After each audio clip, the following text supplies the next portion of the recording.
এই পশ্চিমবঙ্গের মাটিতে আজকে কয়েকদিন হয়ে গেল বিজেপি আরএসএস পুষ্ট হরিণঘাটার বিজেপি নেতা একটা কবি গান করা ব্যক্তি অসীম সরকার আজকে কোরআন শরীফ সম্পর্কে কত খারাপ মন্তব্য করেছে। সোশ্যাল মিডিয়াতে গরম। আজকে কমবেশ বোধহয় 500টার অধিক বোধহয় আপনার থানাতে কেস করা হয়েছে। সে বলেছে ফরপাস করা একটা ব্যক্তি, ওকে বলানো হচ্ছে যে নিজের ব্রেনে শুধু বলছে তা না, ওকে পরোক্ষভাবে বলানো হচ্ছে হিন্দু মুসলমান জাতি দাঙ্গা সৃষ্টি করার জন্য, ভ্রাতৃত্ববোধকে শেষ করে দেওয়ার জন্য। এই গণতান্ত্রিক দেশে যে হিন্দু মুসলমানের মধ্যে সম্প্রীতি রয়েছে, সম্প্রীতিকে বিনষ্ট করার জন্য, সাম্প্রদায়িক দাঙ্গা লাগানোর জন্য এই ধরনের অজ্ঞ ব্যক্তিদেরকে উস্কানি দিয়ে আজকে আপনার এ ধরনের কথাগুলি বলা হচ্ছে। যে কোরআন শরীফ সম্পর্কে আল্লাহ বলেন লা রাইবা ফি, এই কোরআনের মধ্যে কোনো সন্দেহ নেই। এই কোরআন শরীফ সম্পর্কে এই বিজেপি নেতা বিধায়ক বলেছে যে আসল কোরআন শরীফ বদরের যুদ্ধে পুড়িয়ে দেওয়া হয়েছে, আর 27 জন শয়তানে মিলে এই কোরআন মাজিদ লিখেছে। বলছে 27 জন শয়তান মিলে এই কোরআন মাজিদ লিখেছে। আর এই কোরআন মাজিদে আছে যে বিধর্মীকে যেখানে পাবে নির্মম ভাবে সেখানেই হত্যা করা, আর যে ধর্মীয় গ্রন্থে কথা লেখা থাকবে ওই ধর্মীয় গ্রন্থের উপরে আমি পেশাব করি। নাউজুবিল্লাহি মিন যালিক। জি, আজকে ইসলাম ধর্মের ধর্মীয় গ্রন্থ যে কোরআনের রক্ষণাবেক্ষণকারী স্বয়ং আল্লাহ, যে কোরআনের আজ পর্যন্ত পৃথিবীর বুকে চিরনি তল্লাশি চালিয়ে একটি বিন্দুর আপনার ভুল বের করতে পারেনি, আজকে সেই গ্রন্থ সম্পর্কে বিরূপ মন্তব্য করলো। আজকে গোটা পশ্চিমবঙ্গের মুসলমান আজকে সোচ্চার হয়েছে, তার বিরুদ্ধে আজকে থানাতে এফআইআর দায়ের করতেছে। অথচ এত বড় বিরূপ কুরুচিকর ঘৃণিত জঘন্য মন্তব্য করার পরও আমাদের এই পশ্চিমবঙ্গে এখনো তাকে গ্রেফতার করা হয়নি, অ্যারেস্ট করা হয়। জি, আজ সব বলছে মুসলমান এমএলএ চুপ, এমপি চুপ, মুখ্যমন্ত্রী চুপ, আজ সব চুপ। এখন পর্যন্ত তাকে গ্রেফতার করতে পারলো না। এ বেরাদারান ইসলাম, যাদেরকে আমরা মুসলমান মনে করে ভোট দিয়েছিলাম, আজকে তারা মুখে তালা মেরেছে, মুখে তালা লাগিয়েছে। আপনাদেরকে বলবো, সে যে তথ্য দিয়েছে যে কোরআন মাজিদ আসল কোরআন শরীফ বদরে পুরানো হয়েছে, এটা গলত কথা, ভুল কথা। বলে কেন? যে কোরআন মাজিদ 23 বছর ধরে অবতীর্ণ হয়েছে, বদরের যুদ্ধ সংঘটিত হয়েছে 2য় হিজরিতে, এই বদরের যুদ্ধের পরেও কোরআন শরীফ অবতীর্ণ হয়েছে। জি, আর কোরআন শরীফ তখন আপনার চামড়াতে, হাড্ডিতে, এই রকম আপনার জায়গাতে, পাথরে আপনার কোরআন মাজিদকে লিখে রাখা হতো, যেটা অবতীর্ণ হতো। সাহাবীদের যুগে কোরআন মাজিদকে একত্রিত করা হয়েছে। এ বেরাদারান ইসলাম তারপরে লিখেছে, তারপরে সে বলেছে যে 27 জন শয়তানে কোরআন শরীফ লিখেছে। নাউজুবিল্লাহ। কোরআন শরীফ কোন মানুষে লিখেছে না কোরআন শরীফ খোদার কালাম? জোরে বলেন না, খোদার কালাম। এ বেরাদার, এ মিথ্যা প্রপাগান্ডা আজকে সমাজে ছড়িয়ে আজকে সম্প্রীতিকে, ভারতবর্ষের আজকে হিন্দু মুসলিমের সম্প্রীতিকে নষ্ট করতে চায়, আজকে ভ্রাতৃত্বকে নষ্ট করতে চায়, আজকে যে হিন্দু মুসলমানদের যে ঐক্যতা রয়েছে এই একতাকে নষ্ট করতে চায়। এই সমস্ত উগ্রবাদী, সন্ত্রাসী, আজকে সাম্প্রদায়িক সম্প্রীতি বিনষ্টকারী আজকে কোরআন মাজিদ সম্পর্কে এই রকম ঘৃণিত মন্তব্য করার পরও করেই চলেছে, মুখ বন্ধ হয়নি, করেই চলেছে। অথচ তাকে অ্যারেস্ট করা হচ্ছে না। তার বিচার করা হচ্ছে না। আপনারা কোথায় আছেন? আপনাদেরকে বলবো সজাগ হন, সচেতন হন।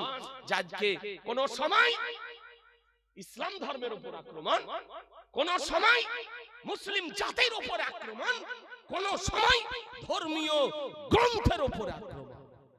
আজ নাম বলতে ইচ্ছা করে না, এই যে আজকে শুভেন্দু, আজকে ওই ব্যারাকপুরের গুন্ডা আপনার ওই অর্জুন, এই তো কদিন আগে বললো যে মুসলমানকে ভাতে মারবো না, হাতে মারবো না, ভাতে মারবো। বলে কি ভাতে মারো? বলছে ওর মুসলমানের দোকানে কাপড় কিনো না, মুদিখানার দোকানের জিনিস কিনো না, ওর দোকানের বিরিয়ানি খেও না, ওর দোকানে কিছু কিনো না, নেওয়া দেওয়া করো না, ওকে ভাতে মারতে হবে। এটা আপনার সাংবিধানিক বিরোধী কথা নয়, সংবিধান বিরোধী কথা নয়, কারণ ভারতবর্ষ হলো একটা গণতান্ত্রিক দেশ, এ বেরাদার ইসলাম, আর এখানে জাতি বিভেদ তৈরি করে হিন্দু মুসলমান একটা সাম্প্রদায়িক সৃষ্টি করতেছে। তার জন্য কোনো বিচার হবে না। এরকম ঘৃণিত কথা, জাতি দাঙ্গা লাগানো কথা কেন বলবো? ওই আপনার এক নাড়া আছে, নাড়া চুল গজায়নি আপনার ওই কলকাতার দিকে, ওর নাম কৌস্তব বাগচি, কত বাজে বাজে কথা বলে। এ শুভেন্দু অধিকারী কত বাজে বাজে কথা বলতেছে, আজকে সুকান্ত কত বাজে কথা বলতেছে। আজকে এই মুসলমানকে লুঙ্গি পরা বলা হচ্ছে। আমরাও যদি বলি ধুতি পরা, লুঙ্গি পরে, তাও তো আপনার কোমর থেকে আপনার নাভি থেকে পা পর্যন্ত ঢাকা থাকে, আর এই ধুতি পরা যা ইয়ার আপনার আছা পাছা সব দেখা যায় ধুতি পরে।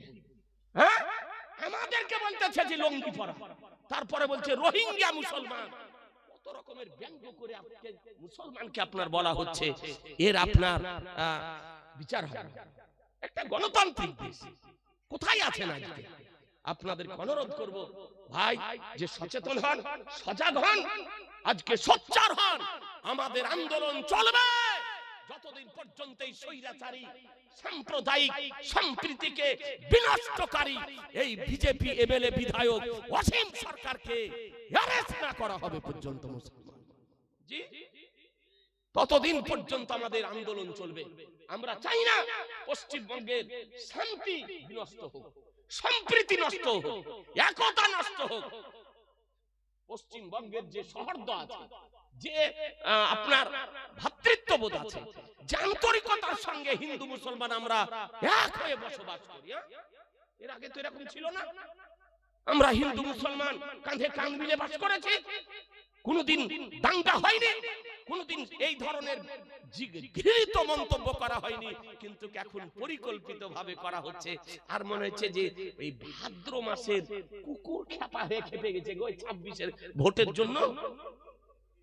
এই 26-এর ভোটের জন্য কুকুর খেপা হয়ে খেপে গিয়েছে। আপনাদেরকে বলবো চিন্তা ভাবনা করে কদম উঠাবেন। দেওয়ালে ঠেকে গিয়েছে, কলজাতে হাত দিয়ে দিয়েছে। কোন সময় নবী সম্পর্কে বিরূপ মন্তব্য, কোরআন মাজিদ সম্পর্কে বিরূপ মন্তব্য, ইসলাম সম্পর্কে বিরূপ মন্তব্য, মুসলমান জাতি সম্পর্কে মুসলমান আজকে বিরূপ মন্তব্য, মানে আমাদের কলিজাতে হাত দিয়ে দিয়েছে। এর জন্য আমাদেরকে এক হতে হবে না, হবে না? জোরে বলেন না। সুতরাং আমি অনুরোধ করব একতার সঙ্গে বসবাস করুন, কোরআনকে আঁকড়ে ধরুন। যে কোরআনের বিরুদ্ধে বলতেছে এই কোরআনকে আঁকড়ে ধরুন, কোরআনের নির্দেশ সমূহের উপরে আমল করুন মুসলমান জি। এই কোরআনের হেফাজতকারী আল্লাহ। কোরআনের হেফাজতকারী কে? জোরে বলেন না। আল্লাহ। আজকে কয়দিন থেকে ওর জবান মুখ একই রকম চলছে। এই খবিশের মুখ, ওর জন্মের ত্রুটি আছে, বিরাট ওর জন্মের ত্রুটি আছে ওই অসীম সরকার। না হলে এরকম ত্রুটি না থাকলে কোরআন শরীফ সম্পর্কে আপনার এরকম মন্তব্য করতে কোনোদিনই পারতেন। আর একই রকমের মুখ চলছে সোশ্যাল মিডিয়ায়, কিন্তু তবুও কোনো আমাদের রাজ্য সরকার ওর বিরুদ্ধে পদক্ষেপ নেয়নি, নিচ্ছে না। কেন নিচ্ছে না জানি না। এটা তার দুর্বলতা, না কোনো বাধ্যবাধকতা আছে, না কোনো এটিং সেটিং আছে, না অন্য কিছু কাজ করতেছে। কেন অ্যারেস্ট করছেন না? একটা মুসলমান যদি বলতো বাড়িতে থাকতো, ও আপনার জেলে পচতো, জি, কিন্তু ভাই এগুলি বোঝার চেষ্টা করুন। অনুরোধ করছি যে আজকে আমাদের কলিজাতে হাত দিয়ে দিয়েছে এই মহাগ্রন্থ কোরআন শরীফ সম্পর্কে বিরূপ মন্তব্য করে, আল্লাহ তাআলা যেন আমাদেরকে আহলুস সুন্নাত ওয়াল জামাতের উপরে পাহাড়ের মতো স্থির থাকার তৌফিক দান করেন।